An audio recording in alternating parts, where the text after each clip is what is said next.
What's going on, people? I'm Alex Thorn, and I'm just a rock and roller who in his downtime likes to watch movies while wearing a bandana.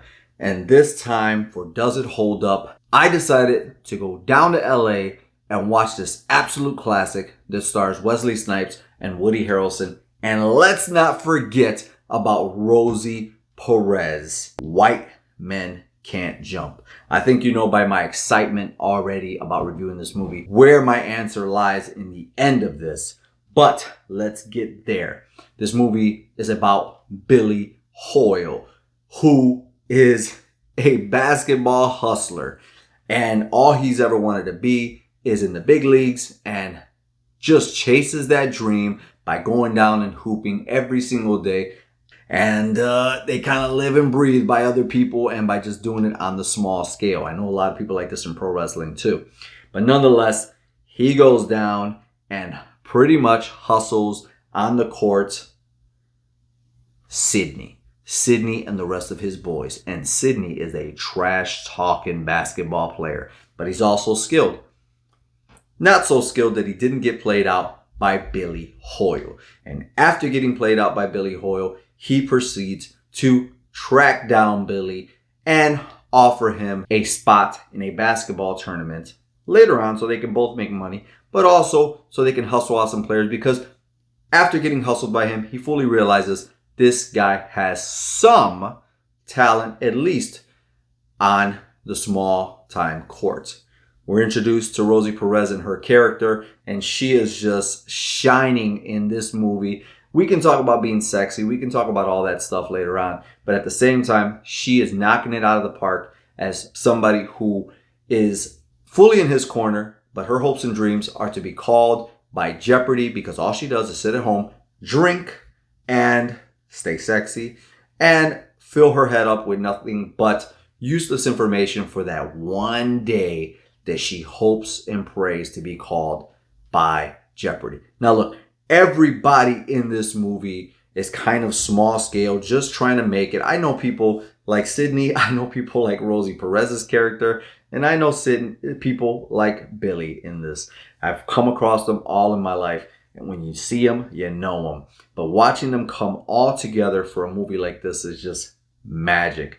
The spots on the court are great. The trash talking is just forever epic. It's not just good for 1990. It is good in general. It is just great, especially Wesley Snipes. Wesley Snipes is just perfection in this. Billy, Woody Harrelson is okay. I get the feeling when I watch this, even today, that this movie really is about Woody Harrelson mainly. But I choose to look at it as Wesley Snipes is really carrying this movie. And I miss this version of Wesley, man. I feel like after a certain period, when he showed that he could do kicks and do martial arts, the Hollywood world said, all right, that's it. You are forever going to be a martial artist from here on out. And that kind of makes me sad, because Wesley Snipes has such a personality. He's bigger than just kicks. He can do more than that. And this movie, among so many other movies that he did in the early 90s, late 80s, shows that. Woody Harrelson does a good job as well as playing a loser. Not a big fan of Woody in general throughout his history of making movies, but he does a great job here. One thing I do know for sure is that this combination of Rosie Perez, Woody Harrelson, and Wesley Snipes works incredibly well in this movie. God, this movie is so fucking good. So with that being said, I want to go to the Does It Hold Up rating system. The acting is going to get 5 bandanas out of 5. Everybody is believable. Everybody plays their role. And not only that, the chemistry between the 3 characters, especially Woody Harrelson and Wesley Snipes, is just unparalleled, on point. When it comes to special effects, that's not really something we're going to talk about for this movie, because this movie isn't about special effects. This is about the story of 2 hustlers that end up hustling each other and then need each other again to go on in life. Like Sydney said, Billy is his test in life. And then when it comes to story, again, 5 bandanas out of 5. This movie, to me, to answer the question, does it hold up? It absolutely holds up in 2023 and beyond. This movie had a remake that was a Hulu exclusive in 2023, and we're going to be checking the one out next. We're also going to do a new Versus. I'm so happy about this because there's so many movies that have been remade and reimagined that I'd love to look at the original and look at the new one, and that's what we're going to do when it comes to White Men Can't Jump. But at the same time, I'm not saying it didn't need to be remade.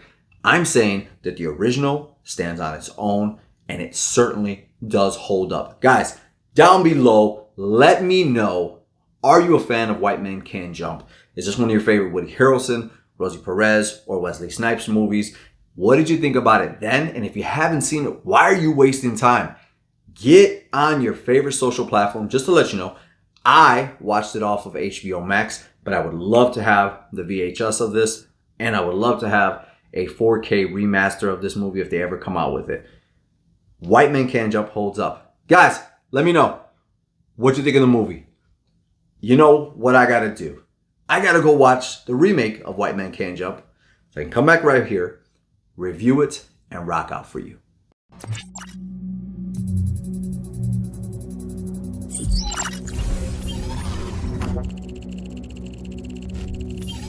Connection established.